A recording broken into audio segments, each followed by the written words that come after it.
नमस्कार। अमर उजाला के राजनीति के राज के इस एपिसोड में मैं आपसे बिहार की राजनीति पर बात करूंगा। देखिए, बिहार में बड़ा इंटरेस्टिंग डेवलपमेंट हुआ है। बिहार में आरजेडी और कांग्रेस के बीच मतभेद उभर कर आ गए हैं। और नाराज लालू प्रसाद यादव ने सोनिया गांधी को फोन किया।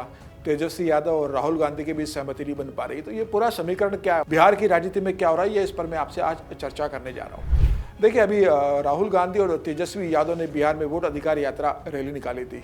16 दिन चली इस यात्रा में राहुल गांधी और तेजस्वी ने 1300 किलोमीटर की दूरी साथ साथ मिलकर नापी थी और 23 जिलों को उन्होंने कवर किया था। यह राहुल गांधी की जो यात्रा थी, इसका 1 सितंबर को पटना में समापन हुआ था।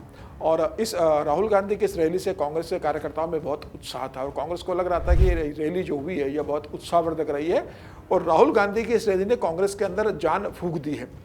कल 9 सितंबर को बिहार कांग्रेस के नेताओं के साथ राहुल गांधी ने दिल्ली में बैठक की थी। इस बैठक में राहुल गांधी उपस्थित थे। इस बैठक में बिहार कांग्रेस के प्रभारी कृष्णा अल्लावरू, बिहार कांग्रेस के अध्यक्ष राजेश राम, बिहार कांग्रेस के विधायक दल में जो नेता है शकील अहमद, बिहार में विधान परिषद में पार्टी के नेता मदन मोहन झा और साथ में पप्पू यादव जो पूर्णिया से निर्दलीय सांसद है, वो भी इस बैठक में उपस्थित थे। इस बैठक में सभी नेताओं ने राहुल गांधी से उनकी यात्रा को बार बार बधाई दी और कहा कि उनकी यात्रा बहुत सक्सेसफुल रही है। और इस बैठक में मोटा मोटी ये बात तय हुई कि 70 से कम सीटों पर कांग्रेस चुनाव नहीं लड़ेगी बिहार विधानसभा चुनाव में। अगर 2020 की अगर हम बात करें विधानसभा चुनाव की, तो कांग्रेस ने भी 70 सीटों पर चुनाव लड़ा था। उस विधानसभा चुनाव में 19 सीटों पर कांग्रेस की जीत हुई थी और 51 सीटों पर कांग्रेस हार गई थी, जिसमें से 4 सीटों पर कांग्रेस की जमानत जब्त हो गई थी। तो इस बार यह तय किया गया है कि कम से कम 70 सीटों पर चुनाव लड़ा जाएगा, क्योंकि इस बार कांग्रेस अपने आप को बेहतर बिहार में देख रही है। उधर तेजस्वी यादव और लालू प्रसाद यादव का कहना है कि भाई कांग्रेस की हैसियत 70 सीटों की फिलहाल नहीं है और नए गठबंधन के दल भी जुड़ गए। मुकेश साहनी भी जुड़ गए हैं, इसमें पशुपतिनाथ पारस भी जुड़ गए। लेफ्ट पार्टियां भी ज़्यादा सीट मांग रही, तो कांग्रेस को कुछ सीटों पर कॉम्प्रोमाइज़ करना होगा। देखिए, लालू प्रसाद यादव इस बात से नाराज है कि जब बिहार के अंदर राहुल गांधी से जब तेजस्वी यादव को मुख्यमंत्री बनाने के लिए पूछा गया, तो राहुल गांधी ने सीधा कोई जवाब नहीं दिया और तेजस्वी को मुख्यमंत्री के रूप में प्रोजेक्ट करने से वो बचकर निकल गए। इस बात से लालू प्रसाद यादव नाराज है और लालू प्रसाद यादव ने अपने बेटे तेजस्वी से भी इस बात की नाराजगी जाहिर की है कि भाई तुम कांग्रेस को व्यवस्थित हैंडल नहीं कर पाते हो। 2020 में लालू प्रसाद यादव ने इस बात की भी नाराजगी जाहिर की तेजस्वी यादव पर कि 2020 में तुमने कांग्रेस के दबाव में आकर 70 सीटें दे दी थी और कांग्रेस सिर्फ 19 सीट जीती थी, जिसके कारण तुम मुख्यमंत्री नहीं बन पाए। तो दरअसल लालू प्रसाद यादव को लगता है कि 2020 में जो सिर्फ 15 सीटों का अंतर था महागठबंधन में और एनडीए के बीच में, क्योंकि महागठबंधन को 110 सीटें मिली थी और 125 सीटें एनडीए को मिली थी। तो लालू प्रसाद यादव को लगता है कि जो कांग्रेस को ज़्यादा सीट दे दी गई थी तेजस्वी के द्वारा, उसके कारण तेजस्वी यादव मुख्यमंत्री नहीं बन पाए थे, अन्यथा 2020 में ही तेजस्वी यादव मुख्यमंत्री बन जाते। अब लालू यादव ने बहुत साफ कर दिया है तेजस्वी कि भाई कांग्रेस से आप बात करो और कांग्रेस से कहो कि उम्मीदवारों के साथ वो कौन सा उम्मीदवार है उसकी सूची भी साथ में पहुंचे दे। अगर उम्मीदवार अच्छा होगा तो हम सीट कांग्रेस को देंगे, अगर उम्मीदवार अच्छा नहीं होगा तो हम कांग्रेस को सीट नहीं देंगे। लालू ने यह नाराजगी राहुल गांधी पर भी जाहिर की है कि भाई बिहार यात्रा के दौरान जिस तरीके से राहुल बचे तेजस्वी को मुख्यमंत्री के उम्मीदवार बनाने से या घोषणा करने से, उसके बाद लालू ने सोनिया गांधी को फोन किया था अभी 2 दिन पहले और बात करने की कोशिश की थी कि भाई तेजस्वी यादव को महागठबंधन का मुख्यमंत्री का चेहरा कांग्रेस घोषित करे।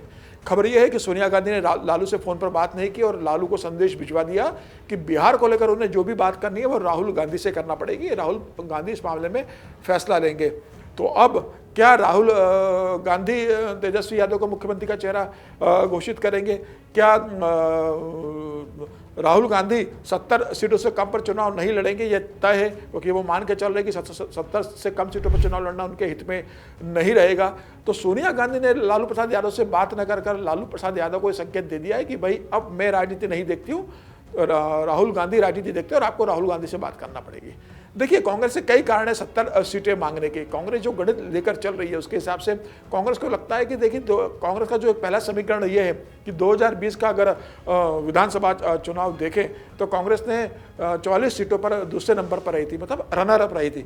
तो कांग्रेस को लगता है कि जो 44 सीटों पर वो दूसरे नंबर पर थी वह सीटों पर तो वो दावा करेगी और इसके अलावा 19 सीटें जो कांग्रेस ने जीती थी उस पर भी कांग्रेस दावा करेगी, वो सीटें अपने पास रखेगी।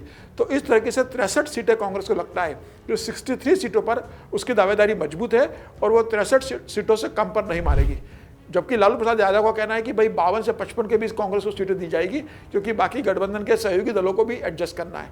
तो क्या कांग्रेस 63 सीटों से, जो 44 सीटें कांग्रेस ने रनर अप रही थी और 19 सीटें जो जीती थी, जब मिलाकर जो 63 सीटें होती है, क्या उस पर कॉम्प्रोमाइज करने की स्थिति भी है?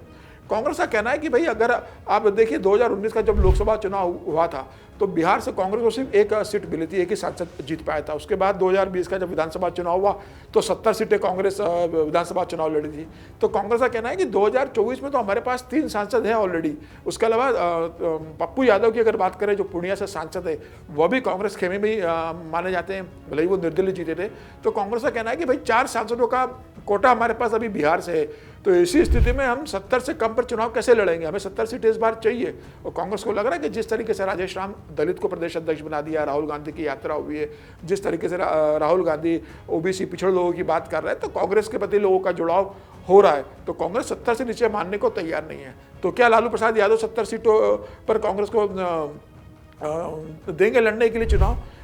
अभी इस बात पर कोई सहमति नहीं बन पाई, लेकिन खबर यह भी आ रही है कि प्रियंका गांधी इस मामले में दखल देने वाली है। कहा जा रहा है कि भाई तेजस्वी यादव ने प्रियंका गांधी को भी संदेश भेजा और कहा है कि वो राहुल गांधी से बात करे और 70 सीटों की जीत छोड़ दे। तो क्या प्रियंका गांधी इस बार बिहार में सीटों के बंटवारे में भूमिका निभाने वाली है? अगर राहुल गांधी और तेजस्वी यादव के बीच में कोई सहमति नहीं बनेगी तो ये तमाम समीकरण बिहार की राजनीति में चल रहा है। लेकिन सबसे बड़ा घटना ये रहा कि लालू प्रसाद यादव ने सोनिया गांधी को फ़ोन किया और सोनिया गांधी ने फ़ोन पर आने से मना किया और ये बहुत सीधा संदेश भिजवा दिया कि बिहार को लेकर आपको राहुल गांधी से बात करनी पड़ेगी।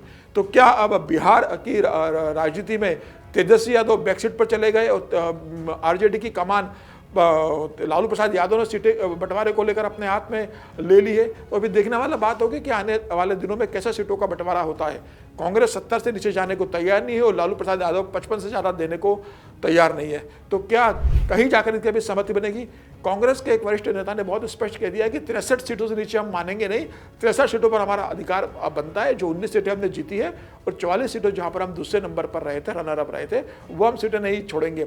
अब ऐसे में जो दोनों सहयोगी दल है, पशुपतिनाथ पारस, उनको कितने सीटें दी जाएगी? मुकेश सहनी तो कह रहे हैं कि मुझे कम से कम 25 सीटें चाहिए चुनाव के अंदर। उप मुख्यमंत्री भी मुझे घोषित कीजिए। लेफ्ट पार्टी भी इस बार दमदारी से लड़ना चाहती है, क्योंकि लेफ्ट पार्टी को कहना है कि भाई पिछली बार की तुलना में हमारी स्थिति बहुत बेहतर है, तो इस बार हम ज़्यादा सीटें लेंगे। और 2020 में उनका स्ट्राइक रेट भी बहुत अच्छा था, 16 सीटें उन्होंने जीती थी, 29 सीटें लड़के। तो क्या इस बार लेफ्ट को ज़्यादा सीटें मिलेगी? 4 बैठकों के बाद भी अभी तक महागठबंधन के अंदर खासतौर से कांग्रेस के बीच में और आरजेडी के बीच में सीटों का बंटवारा नहीं हो पा रहा है, कोई सहमति नहीं बन पा रही है।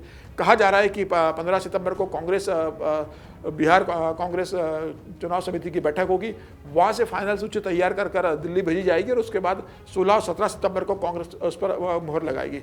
तो फिलहाल बिहार में जो कांग्रेस के राहुल गांधी और आरजेडी के तेजस्वी यादव ने मिलकर जो यात्रा निकाली थी, वोट अधिकार यात्रा, वह उसका जो याराना उत्पन्न हुआ था वह अब मुझे लगता है कि खटाई में पड़ गया है। दोनों के बीच सीटों के बंटवारे को लेकर खींचतान बहुत चरम पर पहुंच गई है। दूसरी तरफ लालू प्रसाद यादव को अपने बड़े बेटे तेज प्रताप यादव से भी जो चुनौती मिल रही है, जिस तरीके से वो उम्मीदवार खड़े करते जा रहे हैं, जिस तरीके से वह लालू परिवार या लालू की पार्टी में सेंध लगाने की कोशिश कर रहे हैं, वह भी लालू के लिए एक चिंता की बात है। तो फिलहाल लालू प्रसाद यादव अपने बेटे को सपोर्ट करने के लिए, उसे मुख्यमंत्री बनाने के लिए उन्होंने अपने हाथ में कमा लिया। तेजस्वी कहा है कि कांग्रेस से निपटना मुझे आता है, मैं कांग्रेस से निपट लूंगा, कांग्रेस के मामले में अंतिम फैसला मैं लूंगा। तो फिलहाल लालू प्रसाद यादव ड्राइविंग सीट पर है और तेजस्वी कांग्रेस को लेकर, गठबंधन को लेकर में सीटों के बंटवारे को लेकर पीछे की स्थिति में चले गए। तो क्या कांग्रेस और आरजेडी में कोई समझौता होगा? कह रहे हैं कि अजय माकन ने बिहार कांग्रेस से कहा है कि 243 सीटों पर उम्मीदवार तय करो, अगर गठबंधन नहीं होता है तो हम 243 सीटों पर चुनाव लड़ेंगे। तो क्या महागठबंधन में ये स्थिति आ गई है कि लालू प्रसाद यादव के आने के बाद कोई सीटों का समीकरण गड़बड़ा रहा है? तो क्या कांग्रेस अकेले मैदान में जाने की तैयारी करेगी? फिलहाल मुझे इसकी संभावना कम लगती है। सीटों का बंटवारा होगा, सहमति होगी, लेकिन कांग्रेस 70 सीटों से नीचे जाने को तैयार नहीं है और लालू 55 से ज़्यादा देने को तैयार नहीं है। तो क्या 55 सीटें और 63 सीटों के बीच में कोई समझौता होगा? मुझे लग रहा है बातचीत शुरू है इस संदर्भ में, लेकिन कांग्रेस ने भी अपनी दावेदारी बहुत मजबूत से रखी है। आने वाले दिनों में तय होगा कि सीटों का बंटवारा कैसे होता है। लेकिन सबसे इंटरेस्टिंग बात रहेगी लालू प्रसाद यादव के फ़ोन करने के बाद भी सोनिया गांधी का फ़ोन पर ना आना और यह कह देना कि आप राहुल गांधी से बात कीजिए। मुझे लगता है एक बड़ा स्पष्ट संदेश था लालू प्रसाद यादव के लिए कि अब पूरी कांग्रेस राहुल गांधी देखते हैं, आपको राहुल गांधी से बात करनी पड़ेगी। तो अब क्या लालू प्रसाद यादव राहुल गांधी को फ़ोन करेंगे या लालू प्रसाद यादव प्रियंका गांधी से बात करेंगे और प्रियंका गांधी से कहेंगे कि वह मध्यस्थता करे, अपने भाई को समझाए और कोई रास्ता निकाले, जैसे प्रियंका ने उत्तर प्रदेश के चुनाव में अखिलेश राहुल के बीच में समझौता करवाया था। तो क्या इस बार बिहार में भी प्रियंका बड़ी भूमिका लेकर आने वाली है? यह आने वाले दिनों में तय होगा। फिलहाल आरजेडी और कांग्रेस में सीटों के बंटवारे को लेकर खींचतान मची हुई है। अब यह कैसा सॉल्व होता है, ये आने वाले दिनों में साफ होगा। आज के एपिसोड में इतना ही। अगले हफ्ते किसी और विषय पर हम हाजिर होंगे। तब तक के लिए नमस्कार। अगर आप ये वीडियो YouTube पर देख रहे हैं तो हमारे चैनल को सब्सक्राइब कर बेल आइकन दबाएं और Facebook पर देख रहे हैं तो हमारे पेज को लाइक करें।